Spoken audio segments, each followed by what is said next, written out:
Эти ребята обязательно будут либо мучениками, либо национальными героями.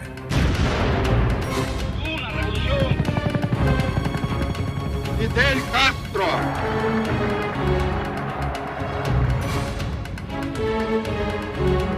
And he told Khrushchev, you should unleash the entire Soviet nuclear arsenals. Apocalypse.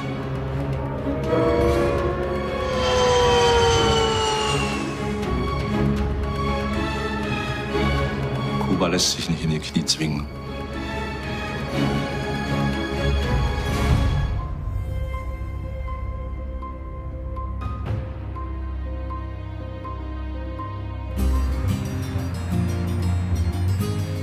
Cuba has always been an island of extremes.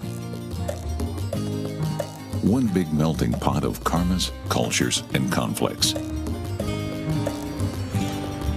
To this day, Cuba's nostalgic splendor and its extreme poverty can be found within blocks of each other.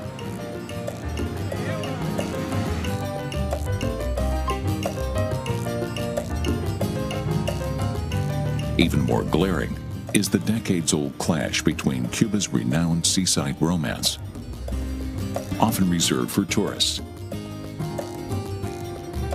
and the constant threat of police brutality. How did Fidel Castro go from being Batista's prisoner to national hero? Why did Ernesto Che Guevara, an Argentinian doctor, become a fanatical guerrilla combatant? And how did the radio become the decisive weapon in Cuba's revolution? For more than 500 years, Cuba has been scarred by poverty and oppression. But the Cuban people have never given up on their dream of freedom.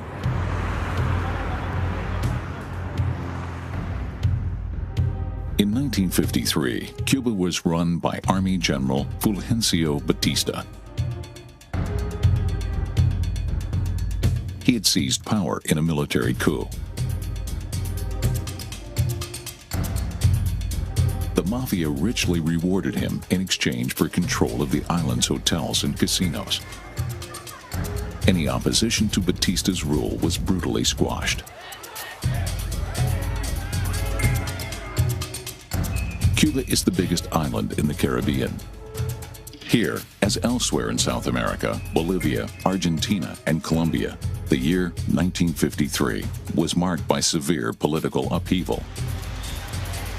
Cuba, c'est une véritable poudrière. Au fond, c'est un peu l'anarchie, contrairement aux apparences. C'est-à-dire qu'il y a d'un côté l'impression d'une autorité un peu dure avec un dictateur à la Batista, donc qui était au pouvoir, à la solde des Américains. Mais en même temps, dans le pays, c'est un peu l'anarchie. C'est-à-dire qu'il y a un nombre de journaux extraordinaires, un pluralisme inouï. C'est pas la dictature qu'on nous raconte, c'est autre chose. Students, workers, and former soldiers were rebelling. Revolts were widespread, but more often than not, quickly fizzled out.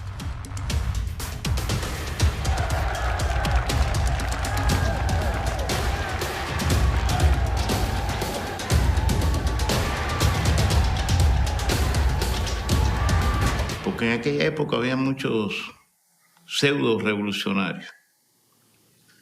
Había muchos que decían que venían, que iban a tumbar a Batista, que iban a hacer esto, lo otro, que recaudaban dinero y compraban armas, algunos, y algunos tenían armas, y las armas no llegaban nunca a manos de los verdaderos revolucionarios, de los que tenían que combatir. During Carnival, on July 26, 1953, a young lawyer named Fidel Castro, together with his younger brother Raul and some 100 rebels, attempted to seize Moncada, the country's second biggest military barracks. Their plan was close to madness. Their opponents outnumbered them by far and had far more weapons and ammunition. Im Ernstfall muss ich nachweisen, und zwar für alle sichtbar und nachfühlbar, dass ich bereit bin, mein Leben zu geben. Das ist Moncada. Cuando en Moncada, ahí por supuesto, hago de una vez y para siempre, como mi líder indiscutible, al compañero Fidel Castro Ruz, nuestro comandante. The attack on the Moncada barracks was an abject failure. 19 defending soldiers and 6 rebels were killed outright. Castro's remaining men fled, with Batista's police hard on their tail. The pursuit became a bloodbath. Policemen and soldiers captured and executed 55 rebels on the spot. The Castro brothers and the remainder of their comrades were arrested. Fidel jamás logró un puesto electivo en la universidad. Siempre perdió. Nunca. Pero bueno, hizo el ataque al cuartel Moncada. Eso fue una cosa muy importante en la historia cubana. On October 16, 1953, Fidel Castro was put on trial. Being a lawyer, he opted to act as his own defense attorney.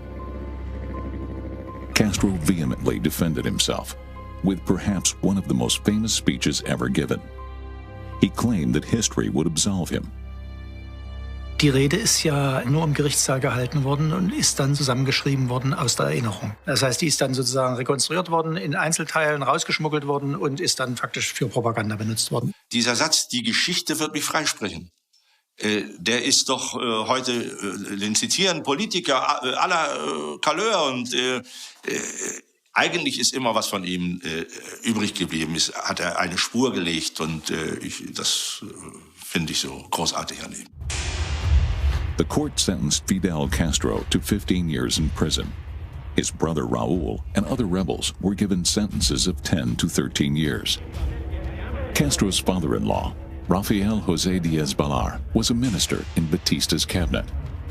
Castro's opponents and detractors claimed that only his intervention saved Castro from the death penalty. Díaz-Balart era ministro de Batista y habló con Batista y le dijo, mira, Fidel Castro está casado con mi hija y están matando a todo el mundo. Por favor, trata de que no los maten. Fidel Castro's wife, Mirta Díaz-Balart, divorced him while he was in prison in 1955. Their son, Fidelito, grew up with his mother. Nobody knew what was going to happen. My sister was around, like I remember maybe she had the child, and we trying to rescue her. In the streets of Cuba, Batista's police continued to crush any signs of revolt or rebellion. Prison, on the other hand, was relatively comfortable for the Castro brothers and their rebels.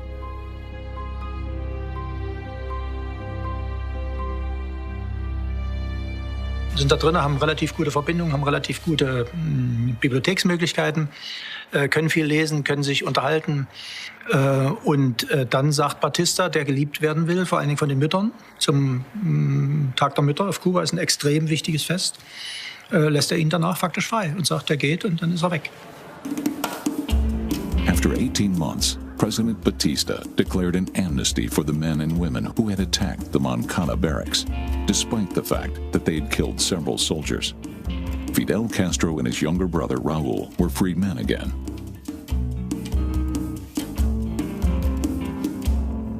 Das ist im normalen Rechtssystem immer drin.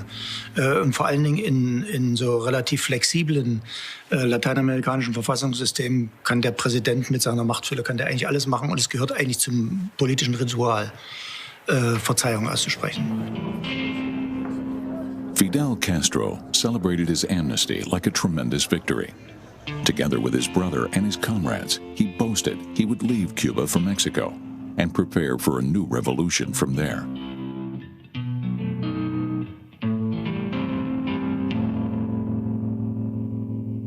Je crois qu'il y a une période de quelques mois très courte pendant laquelle chacun des deux mesure un petit peu l'autre.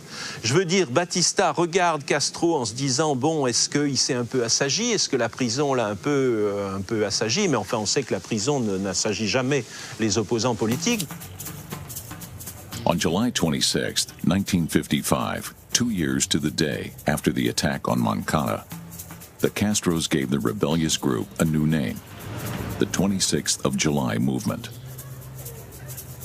Fidel ist ja ein Mensch, der sozusagen direkte Aktion, also Nachweis durch, was ich wirklich tue, nicht nur, was ich rede. Und im Reden ist er ein Mensch, der niemals aus einem Raum rausgegangen ist, ohne dass er nicht alle überzeugt hat. Und wenn es 48 Stunden gedauert hat. Das heißt, die waren alle schon eingeschlafen, da war der immer noch bei seiner Überzeugung, hat den Leuten in die Augen geguckt, hat gesagt, so, bist du jetzt überzeugt? As they had announced upon being freed from prison, the Castro brothers left Cuba, together with other members of their group. They went to Mexico, where they planned to train, recruit, and become the spearhead of the revolution. Donc certains de ces partisans, finalement, étaient également déjà partis au Mexique, soit avec une intention claire de procéder éventuellement à un retour comme ce qu'a fait Castro, et avant lui, soit simplement parce que le climat de Cuba politique ne leur plaisait plus. Mexico had been liberated by a revolution 40 years earlier. The Cubans wanted to follow this example. Several other exiled Cubans joined Castro's 26th of July movement. They, too, saw Fulgencio Batista as a brutal dictator. In Mexico, the Castros also met an Argentinian doctor named Ernesto Che Guevara, who would later go on to become an icon for the revolutionary left.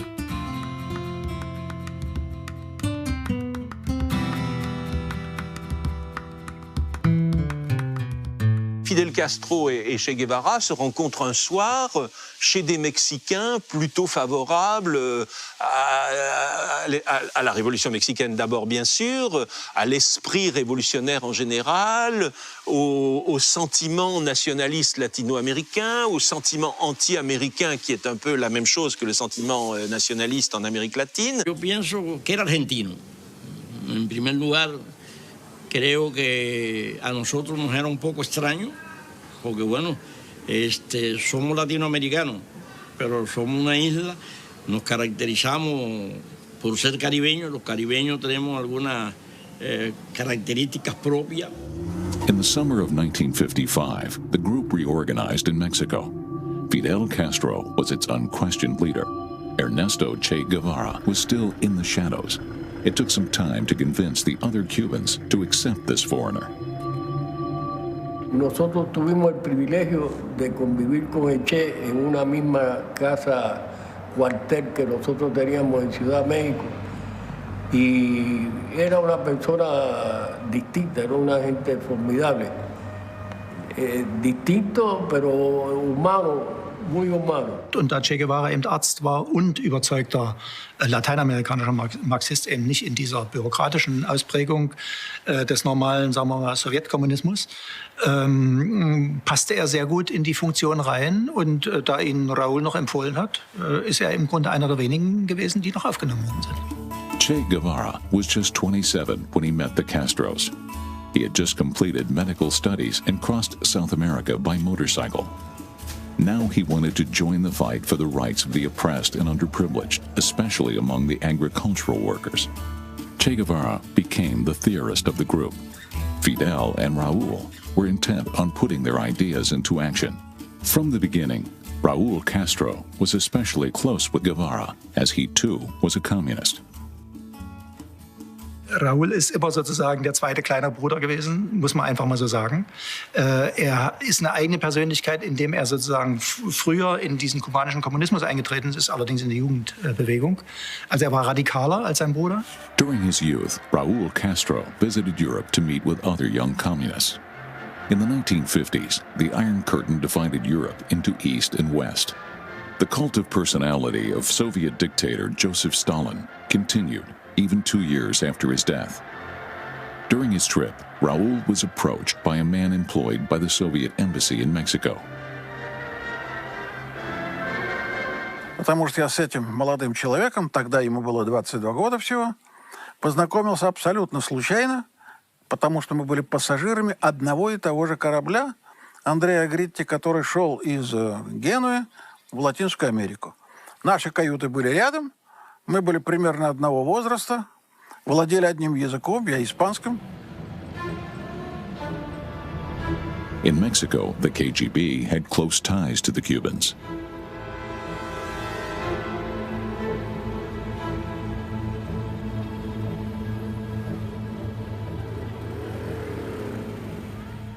А уже через Рауля Кастро в Мексике я уже познакомился с Че Гевара и с Фиделем Кастро, просто по той причине, что я встречался с ними в компании с Раулем. Ну, они проявляли большой интерес вообще к советскому человеку, задавали кучу вопросов. Fidel Castro was convinced that all Cubans would come to support the rebels' cause. But, unlike Che Guevara and his brother Raul, he did not believe in a communist revolution. Er war kein Kommunist. Egal wie der Mythos lautet und egal wie viele nette und freundliche und herzinnige Kollegen ich habe, die das vorher sagen, die ihn auch viel näher gekannt haben, er ist vor 60, 61, 62 absolut kein Kommunist. The Mexican authorities had no desire to see armed activists in their country and promptly had them arrested. The Castro brothers and Ernesto Guevara found themselves in prison once more. Поэтому впечатления от него, как и потом от Че Гевары и от Рауля Кастро, оставались настолько глубокими, что я помню своему товарищу, с которым я единственным делился вот этими впечатлениями о моих контактах с кубинцами, я ему говорил, что эти ребята обязательно будут либо мучениками, жертвами революционной борьбы, либо национальными героями. И вот это предвидение практически сбылось. Кто-то стал мучеником, кто-то стал героем. La salida de Fidel nos designó para mover unas armas a un nuevo campamento que se debía crear en Yucatán. With his men training in the Mexican hinterlands, Fidel Castro flew to the United States to raise funds from sympathetic Cuban exiles. Фидель ездил по территории Соединенных Штатов, причем по тем самым городам, которые когда-то посещал Хосе Марти, собирая тоже деньги для революции против испанского колониального господства. Встречался с кубинскими мигрантами, которые постоянно живут в США, произносил речи, объяснял свою программу, и потом клали шляпу и говорят, ну кто может помочь революции, да? Давайте. In 1956, Fidel Castro used the money he had collected to buy a boat for their trip back to Cuba. He bought the Granma, a 60-foot cabin cruiser, from a sympathetic arms dealer. To the Cuban rebels, the boat came to be known as Granma. Today, it is one of the revolution's most celebrated monuments, on public display in a museum.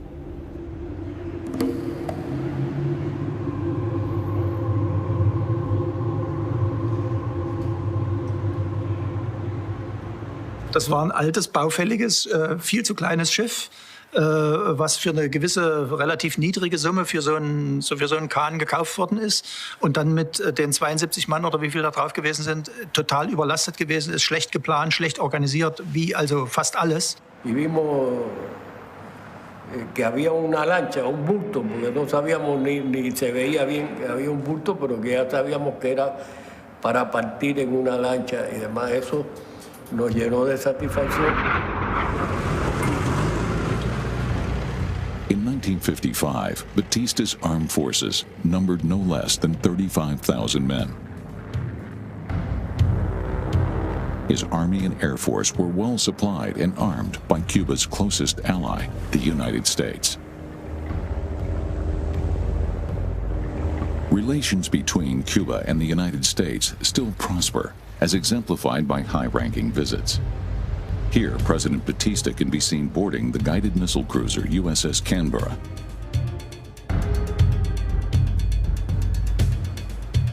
But Castro was not intimidated by such odds. On November 25, 1956, he and his men set sail for Cuba. Years later, Cuban history fans relived the expedition. With 82 men aboard, as well as provisions and weapons, the Granma was dangerously overloaded. C'est une petite armée de guérilleros qui vont partir sur un rafio qui s'appelle le Granma, qui va devenir une épopée extraordinaire. Estábamos ansiosos porque, de acuerdo con lo que se había planteado, en 1956 seríamos libres, seríamos mártires. Поэтому, когда они из Мексики отправлялись на яхте «Гранма» на Кубу, они знали, что их там встретят уже организованное подполье. The crossing took 2 days longer than expected. The overloaded boat suffered in the heavy seas.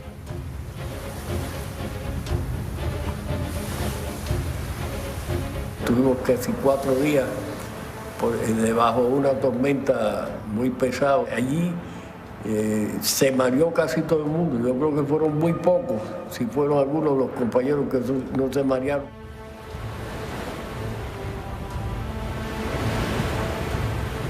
Aunque no sé nadar, he pasado algunos trabajos en el mar y no soy fácil de marearme en una nave, y allí me mareé bastante. Estuve vomitando casi todo el tiempo.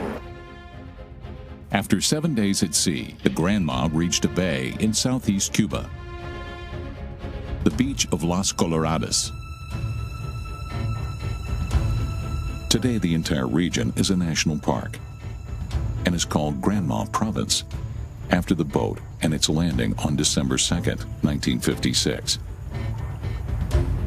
Castro's landing has been staged time and time again, such as seen here in a Soviet television feature. Under cover of darkness, 82 guerrilleros, among them Fidel and Raúl Castro, set foot on solid ground. Ce débarquement du Granma a été, je crois que Guevara, qui avait un certain sens de l'humour, a dit que c'était pas un débarquement, c'est que c'était un naufrage. He hablado posteriormente con algunos marineros y me han dicho que fue un milagro que nosotros pudiéramos sobrevivir en aquella nave con tantos hombres a bordo.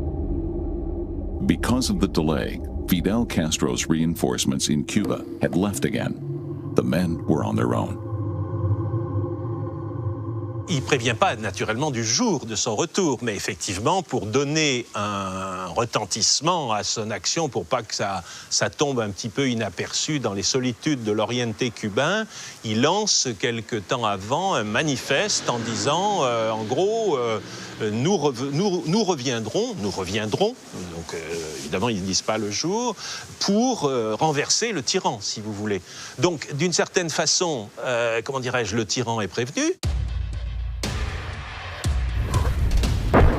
Instead of their comrades, the Granma crew find themselves face to face with soldiers from Batista's army.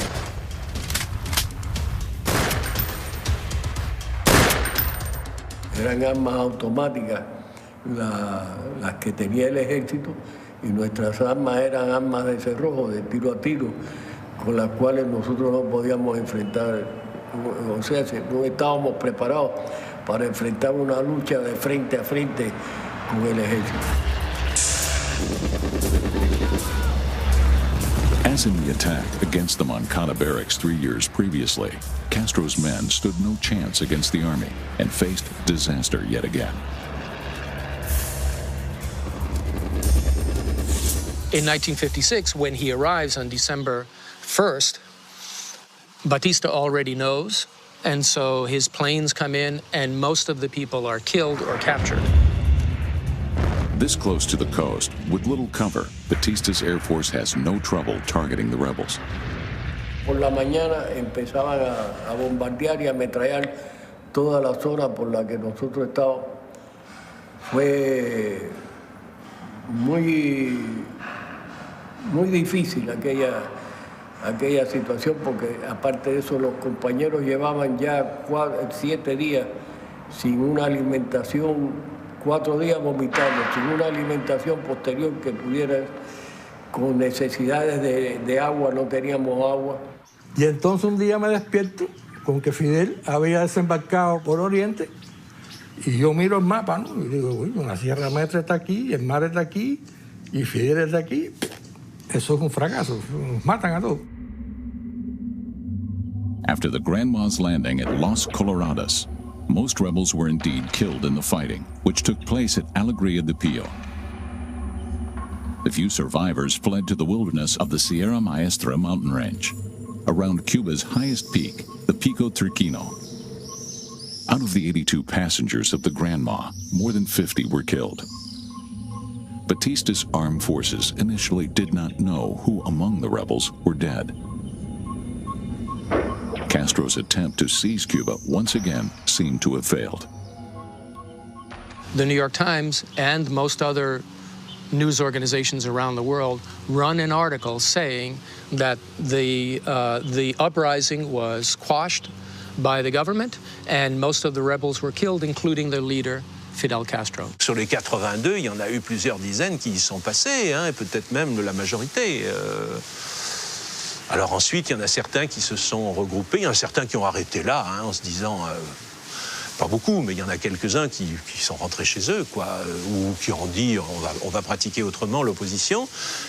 Il y en a un certain nombre, par contre, qui ensuite, progressivement, au fil des jours, se sont un petit peu regroupés et ont convergé vers un endroit qui avait évidemment été préparé, enfin, ou en tout cas prévu, et c'est le début de la geste de la Sierra Maestra. No todos los días se comía. Ya, se comía el día que se podía, el día que no se podía, no se comía. Once again, as after the Moncada attacks, the Castro brothers had eluded death, as had Ernesto Che Guevara. They hide in the remote jungle, living off the land and keeping as low a profile as possible. Castro knew that he had to regain strength and recruit new men before continuing his revolution. Cuba was censored. There was no free news, so nobody knew what was happening. The government was saying, oh, we killed everybody in the Sierra Maestra, we killed Fidel Castro. These were communists that are trying to take over Cuba. On February 24th, 1957, a front-page article in the New York Times announced Fidel Castro's survival. Through contacts in Havana, he had managed to smuggle in New York Times journalist Herbert Matthews. What Matthews actually writes in this article, now it's a series of 3 articles. The first one runs on a Sunday in February 1957 on the top half of the front page of the New York Times. Probably the biggest setting for a news event anywhere in the world at that time. All right, so he's getting coverage all around the world. Matthews in the article presents Fidel as a Robin Hood who only wants to help the people, doesn't want any power for himself, wants to restore the constitutional government, and is a friend of the American people. Matthews' articles in the New York Times give a boost to the 26th of July movement and make an almost mythical figure out of Fidel Castro. It is said that Castro sent his 18 soldiers in circles through the jungle to make Matthews believe he had a far bigger army.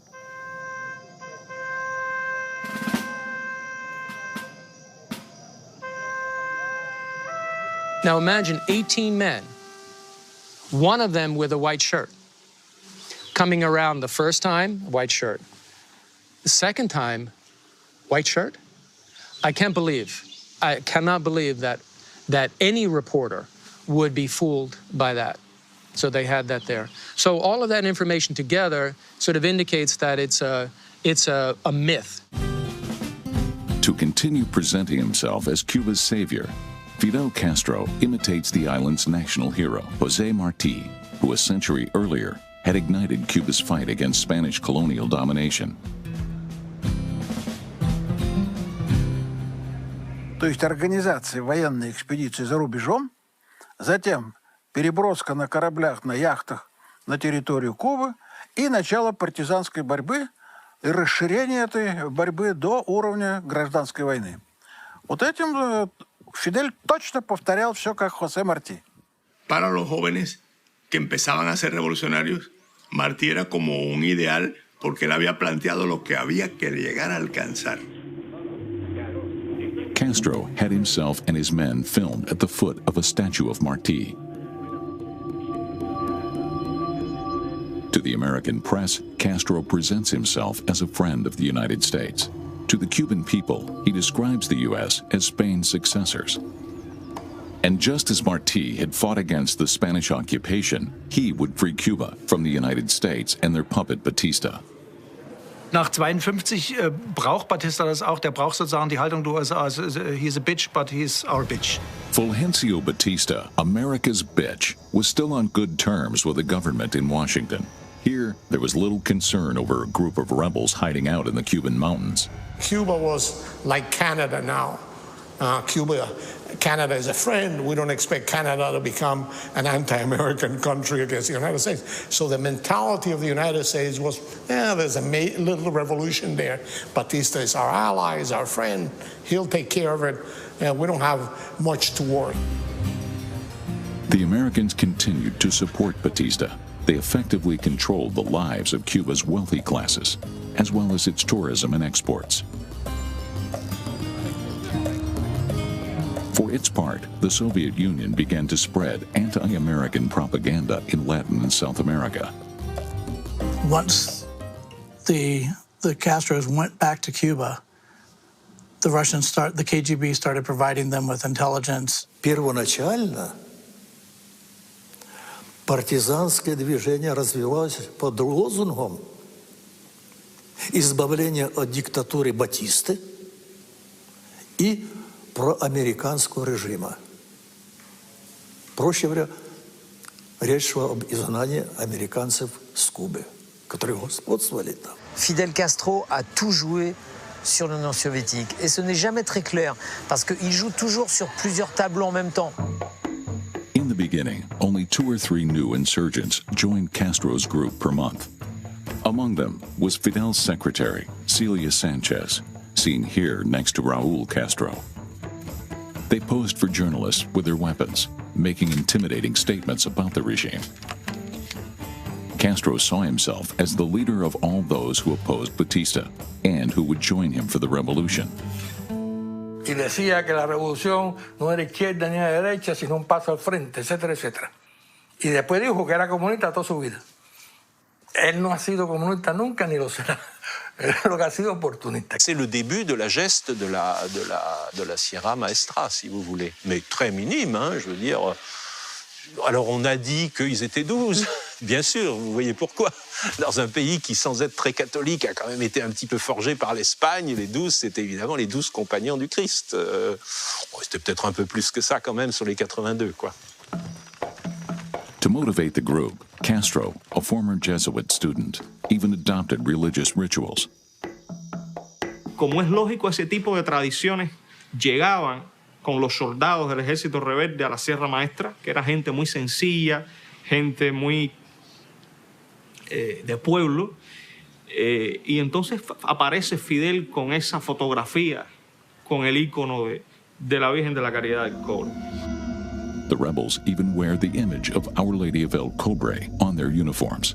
It's a showcase of innocence and piety. But neither side placed much stock in either. The rebels were ruthless. This famous photo shows Raul Castro blindfolding a man about to be shot. Enemies, both Batista's soldiers and anyone designated as a traitor, were often executed.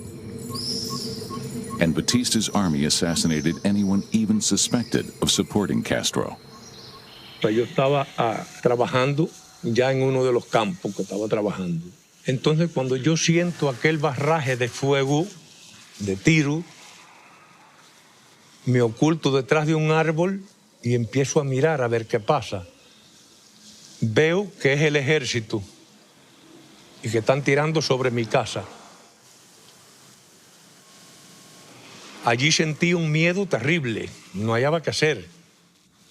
Cuando veo que la campesina, que era mi mujercita, me la sacaban de adentro de la casa para el jardín, ya muerta, sin vida. El perro que va a la defensa de ella, un soldado veo que le pega un tiro y me mata al perro también. After burying his wife, farmer Dariel Alarcon joined the revolutionaries, providing food and shelter.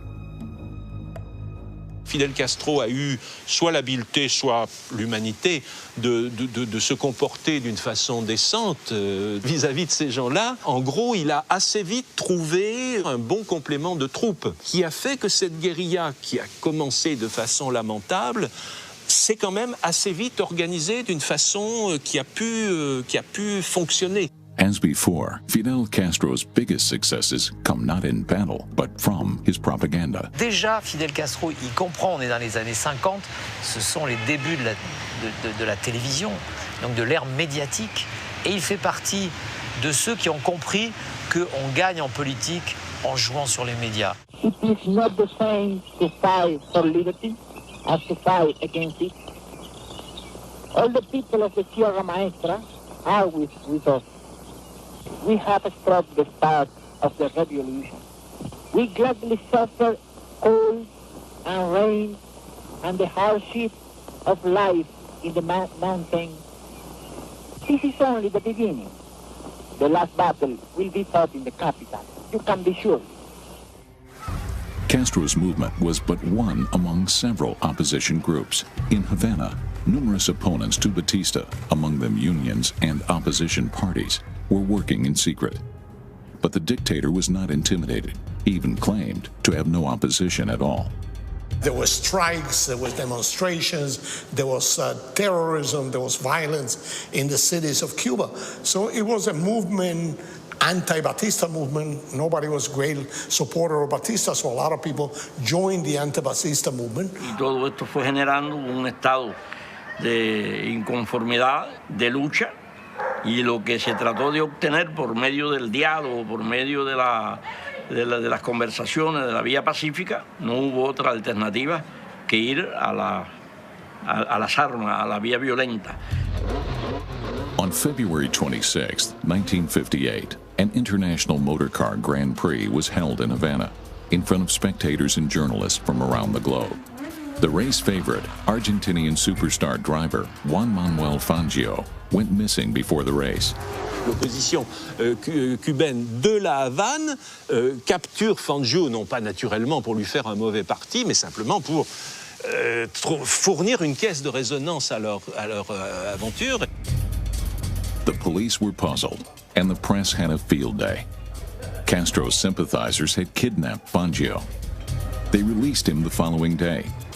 Fangio broadcast that he had been very well treated and did not hide his support for Fidel's cause. The publicity is so positive for Fidel that even those incidents that might have turned people away from him are overlooked. The kidnapping of the race car driver, is seen as sort of a casualty of the effort to overthrow Batista. Castro became a media star among the various dissident groups, but no one outside the Sierra Maestra knew how tiny his army really was. Cuando yo llego al grupo donde está Fidel, que era todo el ejército rebelde, yo hago el número 63. Armamento había muy poco. La mitad de los hombres estaban desarmados. O sea que ya el grupo había crecido, porque cuando había estado todo el grupo en mi casa eran unos 40 hombres, ya habían 60 y tantos. De ahí yo me incorporo, yo no tengo experiencia de nada. Entonces me pusieron de ayudante de una ametralladora. Yo era la ametralladorista de Camilo Cienfuegos. Camilo Cienfuegos was one of the Cuban exiles who had joined Castro's movement in Mexico. Before going into exile, he had been shot by Batista's police forces during a protest. During the fighting in the Sierra Maestra, he rose to become one of the group's main military leaders.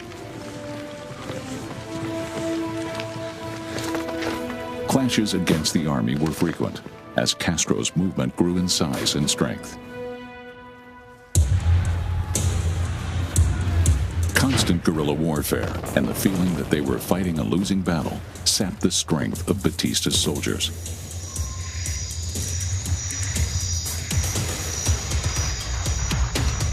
Even though they still outnumbered Castro's movement by far, Batista's forces never attacked Castro's headquarters on Pico Turquino, proof for Castro's group of their superiority. Batista se puso a reclutar a obreros, a gente sin trabajo, a toda esa gente, y los hacía soldados. Y le daban un fusil y un bajo salario para que fueran a combatir. Y iban a combatir sin experiencia ninguna. Resultado que muchos de nosotros ya teníamos más experiencia de la lucha que ellos mismos. Batista had at least 35,000 soldiers, not counting the police and secret services. The rebels, meanwhile, posed proudly for the journalist, confident of their ultimate victory. Batista's army was increasingly unable to contain, let alone eliminate, Castro's rebel group. Porque un soldado ganaba 33 pesos al mes. O sea, él exponía su vida por 33 pesos al mes. Nosotros peleamos por idealismo. Es muy distinto. La pelea es desigual. Un hombre que pelea por sus ideales vale por 20 soldados que pelean por 33 pesos. Ernesto Che Guevara had come to the island as a doctor to help wounded rebels. By 1958, he was fighting on the front lines. More importantly, he founded a pirate radio station, Radio Rebelde, which became the revolutionaries' main mouthpiece. Durante todos los meses, ya son 16 los meses que hemos estado en la Sierra Maestra, han venido periodistas de muchas partes del mundo y se han preocupado de la parte, digamos, anecdótica de esta guerra de guerrilla. Hoy aprovecho la oportunidad de la visita de un periodista cubano para dar al pueblo de Cuba el primer saludo que tengo oportunidad de dar. Un pueblo que he decidido defender, conociendo solamente a través de la acción y del pensamiento de nuestro jefe Fidel Castro. Se caracterizaba por predicar con el ejemplo. Y para él, la fuerza del ejemplo tenía una importancia extraordinaria para educar y para exigirle a la gente, pero exigirle porque yo era capaz de cumplir. O sea, no te voy a decir sino vamos a hacer. Entonces, esta cosa le daba realmente un poco de autoridad moral en el combate. Thanks to Che Guevara's Radio Rebelde, more and more Cubans listened to news of Fidel Castro and the movement's successes. Hundreds joined the group until in the summer of 1958, Castro feels strong enough to go on the offensive. Cuando ya llegamos al primer trimestre del año 58, nos sentíamos muy fuertes. Ya nos sentíamos muy fuertes. Ya teníamos creadas unas cuantas columnas. The press campaign was also aimed at the United States. There was a growing interest in helping the Cuban Robin Hood. In the United States, the impact is that people begin to see Fidel in a heroic light and Batista in a negative light. Eventually, in 1958, it leads to the U.S. Congress making the decision to stop all arms shipments to Cuba and leaving Batista without the support. Fidel Castro gives the order to launch the offensive. His group, numbering several hundred men, split in two, with half marching east and half west. Fidel and Raul Castro left Pico Turquino with 2 units and headed for Santiago. 2 other groups, commanded by Che Guevara and Camilo Cienfuegos, marched north toward Savannah. The Cuban army had mobilized all its forces to counter the action, which Castro had announced on the radio. Y por lo tanto, el ejército había concebido una operación, FF se llamaba, Fin de Fidel, ¿entiendes?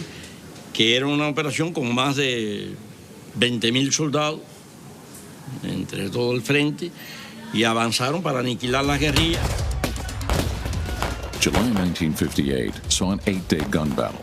Once more, Castro's men were on the verge of defeat and had to withdraw, only to announce on the radio they had won the battle. Fidel Castro, c'est le roi de la manipulation médiatique. Il est déjà dans une logique de storytelling, Fidel Castro. Il est avocat, c'est un rhétoricien, c'est un homme qui sait raconter une histoire. Et il la raconte très très bien, ce qui fait qu'il arrive à tromper son monde. Et des opérations les plus médiocres, avec lui, deviennent des épopées. Castro's rebels had once again run from Batista's army, but their radio station called it a glorious victory. News of this was repeated continuously on Radio Rebelde. Since the army apparently was unable to kill or even stop Castro, the people of Cuba started to believe him. The other half of Castro's troops, meanwhile, fared much better. Led by Che Guevara, the rebels captured an armored train carrying weapons in the city of Santa Clara. It was the rebels' greatest military victory and led to many of the defeated soldiers joining Guevara's troops. In eastern Cuba, meanwhile, Fidel and Raúl Castro marched the remainder of their troops towards Santiago. Ya teníamos toda la parte oriental en guerra y nos sentíamos un poco dueños ya de toda aquella situación. And then, once again, the United States intervened in Cuban politics. As Batista was no longer in control, the American ambassador asked him to resign and be replaced. Batista s'aperçoit que c'est fichu, quoi. Et donc, dans la nuit du 31 décembre au 1er janvier, avec un petit peu ses copains, ses ministres, ses cronies, comme on dit en anglais, s'envolent pour Saint-Domingue, c'est-à-dire pour le tyran le plus proche, le dictateur, le dictateur le plus proche.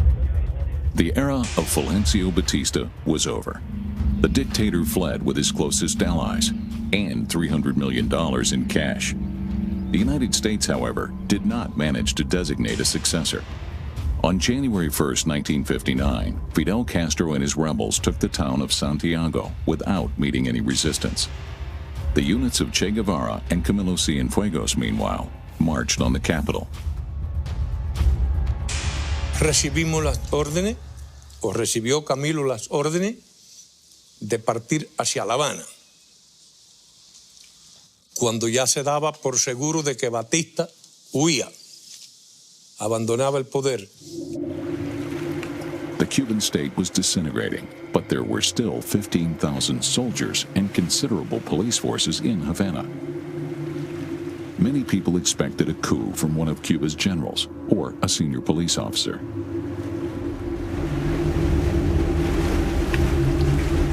En primer lugar, no eran tantos.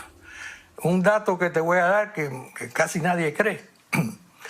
El 1 de enero de 1959, el primer día del triunfo, nosotros en La Habana éramos menos de 300. Y nacionalmente no llegábamos a los 1,000. It's not that Castro defeated the Cuban army, it's that the Cuban army collapsed internally, demoralized, didn't want to fight, didn't want to continue to support Batista. So you had a collapse of the institutions, the army of Cuba, and then Fidel was able to enter Havana. In both Santiago and Havana, army and police offered no resistance to the victorious rebels. Castro's movement, along with the other opposition forces, joyously celebrated their victory. Fidel tenía 500 y pico guerrilleros. Con esto te estoy diciendo que si los batistianos hubieran querido pelear y los ricos estos dueños de cosas, todavía estuviéramos tirando tiros en La Habana. Castro's 26th of July movement declared itself Cuba's liberators and seized power.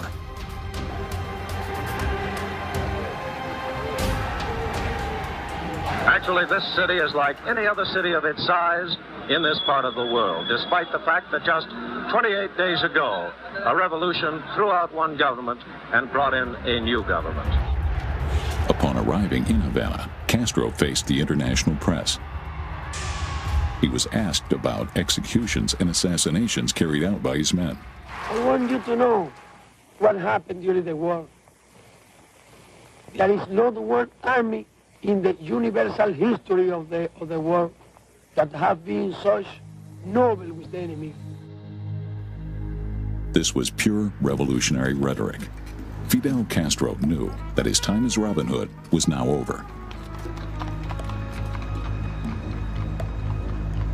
This was not a naive Robin Hood saying, my real struggle will start when I come to power, and that is going to be against the United States. Thus, another revolution had swept over Cuba. This one in January 1959 was the last to date and remains the best known in Cuba's history.